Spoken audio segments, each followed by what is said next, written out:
Hello, I am glad to be among you today.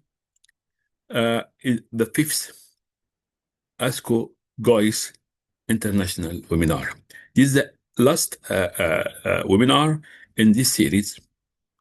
The next series will start on September. This will be mainly about radiation oncology, radiomolecular radiotherapy, and combined with immunotherapy. In the same context, the same concept of how to lower the cost of cancer care treatment without compromising the outcome, and how to increase affordability of better value cancer care in the world via scientific approaches, via exploration of new tests or studies, and using the many existed examples that we cited, and with references all. We didn't invent anything. Today, we continue what we started in the first webinar, and at the end, I'll ask you to revise together some items for the included in the evaluation forms, because we have two evaluation forms for the colleagues who would like to apply for certificate of first series ASCO-GOIS Game Changing in Oncology. And they have time till September to reply the other forms. There are forms of each series, of each session, and there is a form for the whole 5 series, and including the survey at the end of this session. Okay, let's start.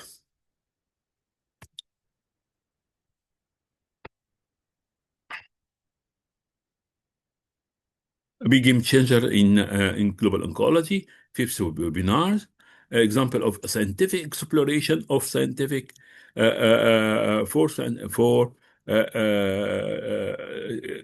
example of scientific exploration for resource saving, better value cancer drug systemic therapy. I'm Ahmed Elzawawy.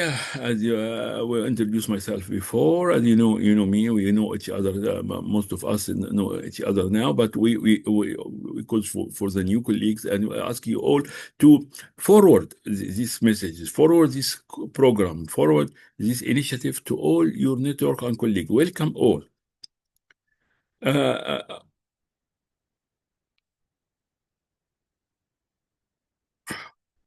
I have no disclosure of conflicts.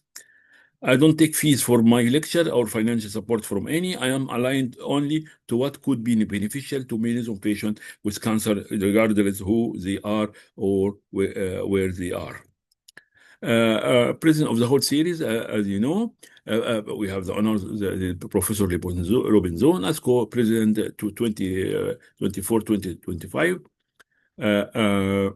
The chair of the series, Professor David Keir, Professor Dadu Gazab, Professor Ian Tannock, Professor Catherine Van Loon, Professor Enric Soto. I'm the director of the program of GOIS. GOIS, Global Oncology Implementing Science, is part of also Global Oncology University. GOIS is the first program, free of charge program, virtual, professional education, focus only on how to increase scientific affordability, how to increase affordability of better value cancer care via scientific exploration and brainstorming ideas. Really, this is the first professional focus only on that. And in collaboration, we are collaborating with many. And in this program, we is endorsed by ASCO. Thanks for them, really. And now we distinguished board panelists, very distinguished colleagues. All your feedback is considered. Despite of conference organization declaration and hundreds of publications, the gap in affordability of cancer care is increasing in the world in rich and to much more tragic degrees in low median income countries. Health systems would not cope with the skyrocketing rise in the total cost that do not commensurate with the increase of patient-centered outcome and affordability of better value cancer care. In the win-win international initiative, we advocate that the lowering the total cost of increase the better value of better value cancer care could be improved with smart and scientific approaches. All will win. We are not offending any industry, all the stakeholders, and including patient, cancer care professional, community, science, government, health industry will win. Even the business of health and industry will flourish. Otherwise, the system will collapse. Think about this. No rivalries. We advocate collaboration with all. Once again, we see the question. Is it scientifically feasible to lower remarkably the total cost of cancer care without compromising the outcome? This is very important. Without compromising the outcome on patient, we stress on that. It is yes, yes, yes.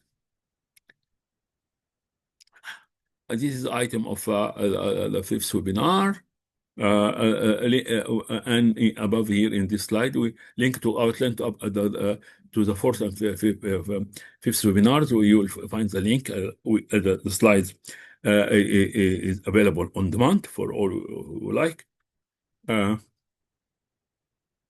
Pharmacogenomic study and value-based treatment.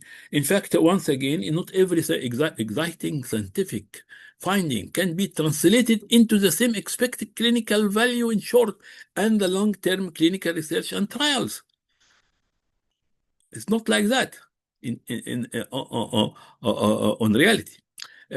Specifically, pharmacogenomic and radiogenomic are among the possible reasons why the protocols and treatment guidelines produced by renowned organizations and society do not necessarily yield the same responses, outcome, or patient-centered value in different communities and ethnicities. Hence, the different guidelines should not be copied by different communities without adaptation and without considering different local factors and their value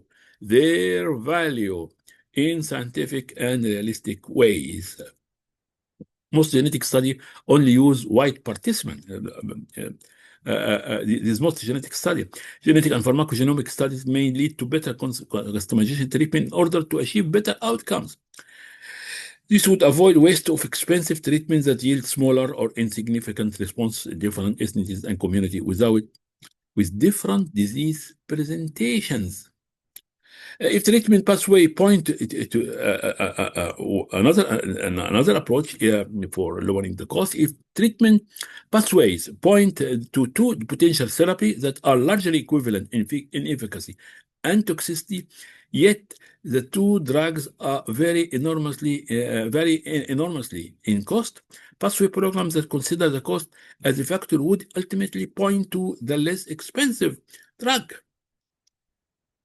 Higher spending does not mean a higher economic return.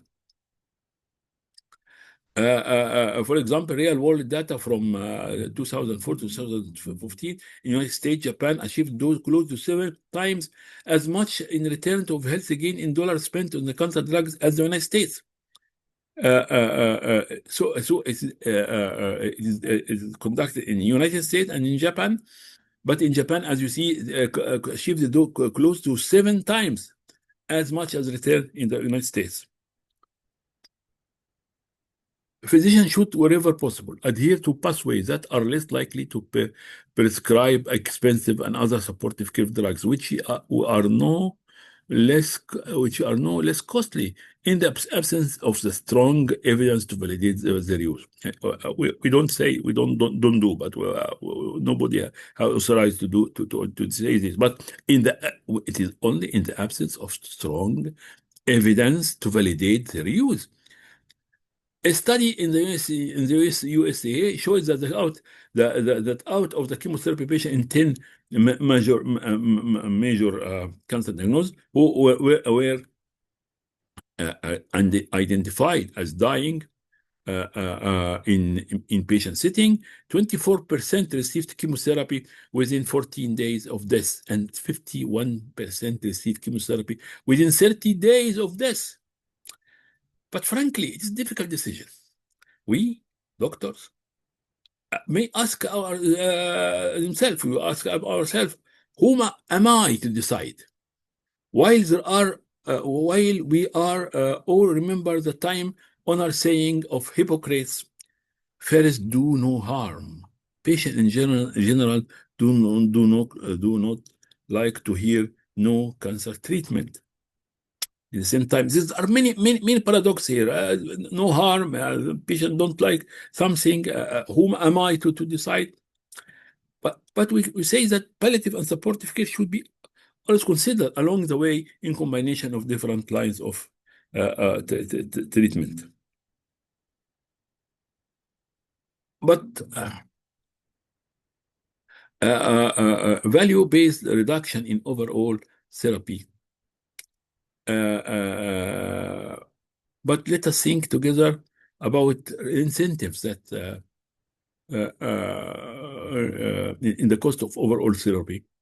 That could be about incentive that could be provided, financial, scientific, career support, etc., to oncologists and cancer care professionals in order to avoid overtreatment and to be on the side of more sensible approaches such as palliative and supportive care that may include evidence-based, better value palliative chemotherapy.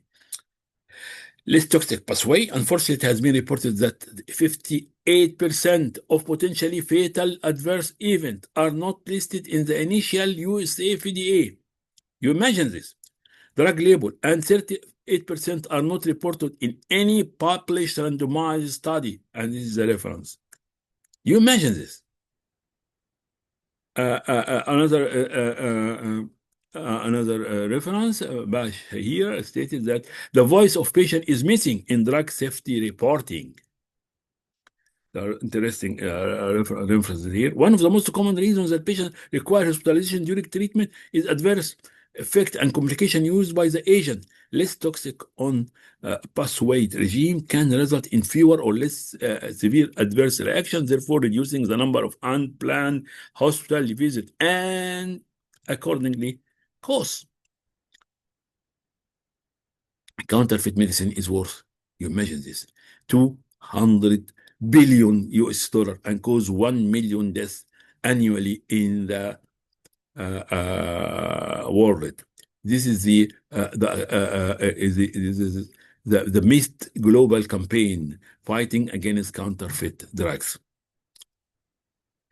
According to World Health Organization, the International Criminal Police, Interpol organization, and the United Nations and all, and Office on Drugs and Crime, I don't know how they report all this, but where is the action? Where is the effective action? Still, over 1 million people die annually from counterfeit medicine. This is the MIST fight, the MIST campaign. Such medicine have serious impact on population health, including treatment failure, toxicity, and contribution to antimicrobial resistance. Medicine counterfeiting is worth $200 billion annually. And we speak about waste, about resources, about medicine and counterfeiting is now one of the most lucrative counterfeiting business segment in the world. $1,000 investment is upward of 400,000. 1,000 gives $400,000.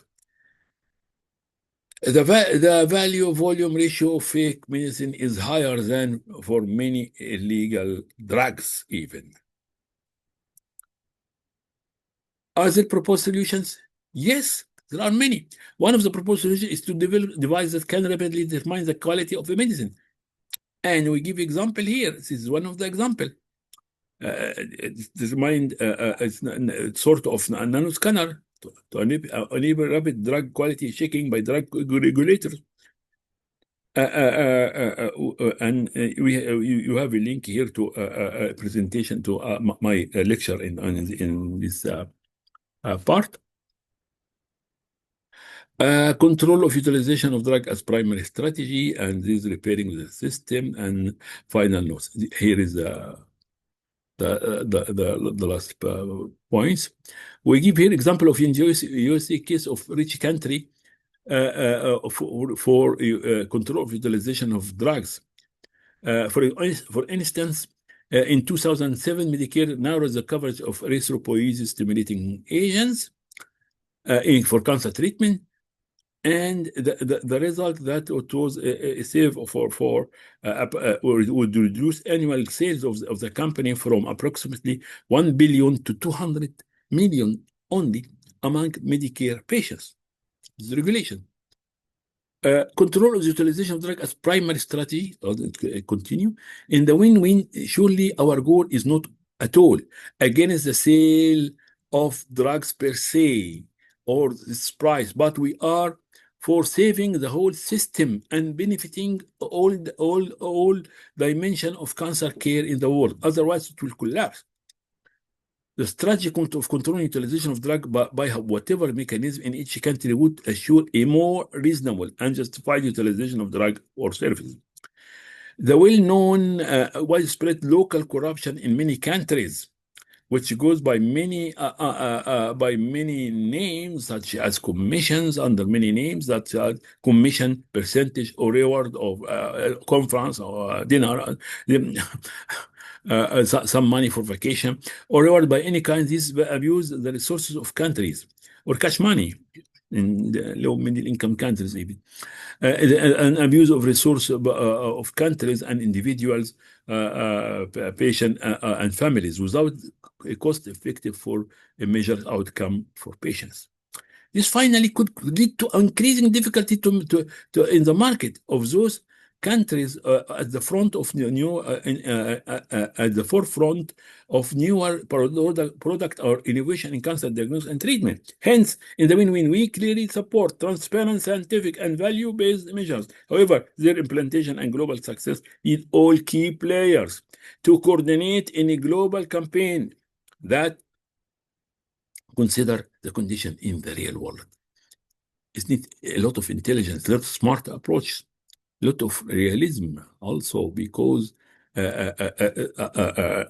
expectation of what will be after. Futuristic approach. Also. The pharmaceutical response to intervention pharmaceutical studies, choosing wisely initiative, campaign, and other important initiatives that like common sense oncology, and there still there are many nice initiatives, and there should be some sort of cooperation, more cooperation. There are still legal and regulatory actions that discourage, unfortunately, interventional pharmacological pharmacoeconomic studies.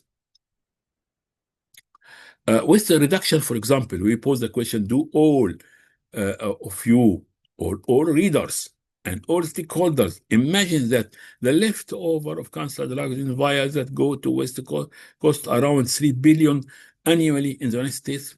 This for some drugs only. The cost is much higher than this. You imagine.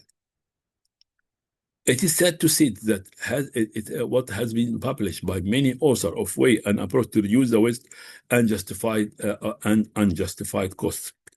There are many proposals to reduce this waste. It is not destiny. But who listen? An ASCO report sadly stated that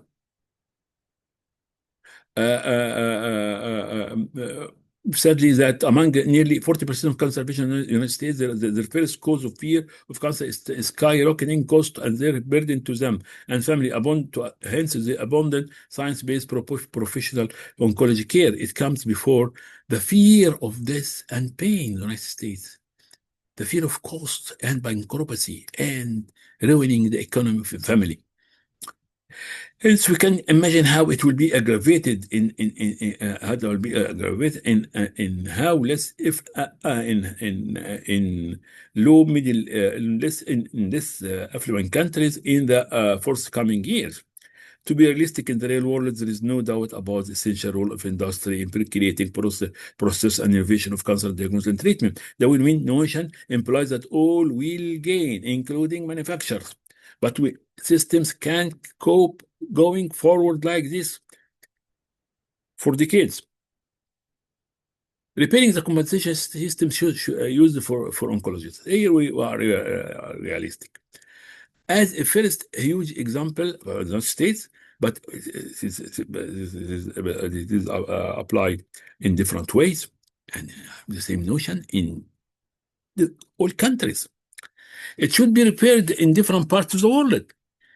As we deal with the real world, the notion of the win-win movement considers an incentive and interest of all stakeholders. It is vital to explore the issue from the oncology perspective as well. Medical oncology is cognitive specialty without many of the associated procedures that provide a financial boost, to be clear. Many private medical oncologists in the USA depend on incentive of the drug prescription and for radiation oncology gained from the number of sessions and the technique and with reimbursement. This must be repaired so the oncologist has to be correctly remunerated for their services while avoiding ethical conflicts. The second proposal is to adopt clinical pathway in which fees of a practice are paid for disease management and not based on price of prescribed chemotherapy. This is to change from fee for service toward a system of bundled payment. Remuneration of for the act of oncology involves the payment of one fee for all the service of caring for cancer patient. This is not far from pays à l'acte, this term in French. Is you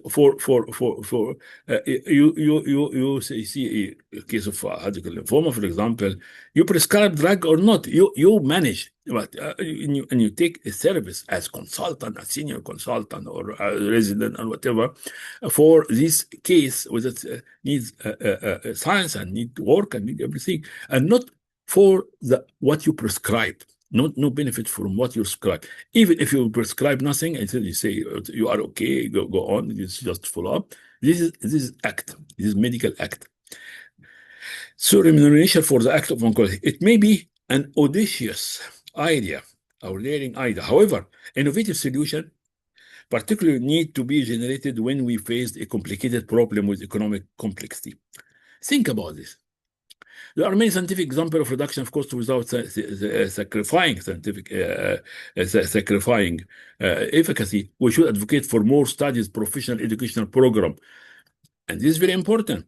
Educational program, not the stereotype programs that's available for all.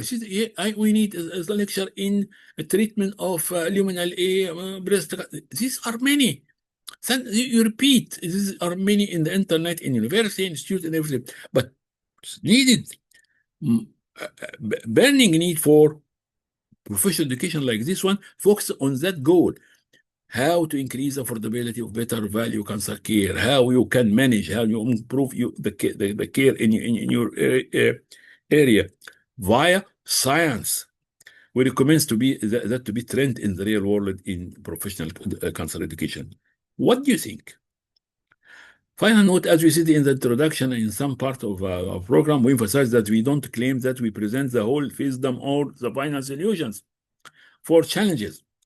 But the objective is to be a caller for our colleague and key players to contribute in a global movement in which all would gain and win. We don't claim any credit. All colleagues, stakeholders are invited for sending feedback, suggestions, and welcome all. The win-win movement and this GOIS program belong to all. Once again, it's possible to increase the affordability of better value cancer care. Yes. I didn't invent anything. It belongs to all. and with many reference, many author, many distinguished faculty. Welcome all, and thank you all. Please, if you if any inquiry, please send to us. It is your initiative. Stop sharing. Yes. Okay. I tell you bye-bye for the moment from the Port Said in the Mediterranean Sea, the shore of Mediterranean Sea, and other side is the Suez Canal, and this the last part of Africa, and the other side of Suez Canal, the other part of the city, which is in Asia. Bye-bye.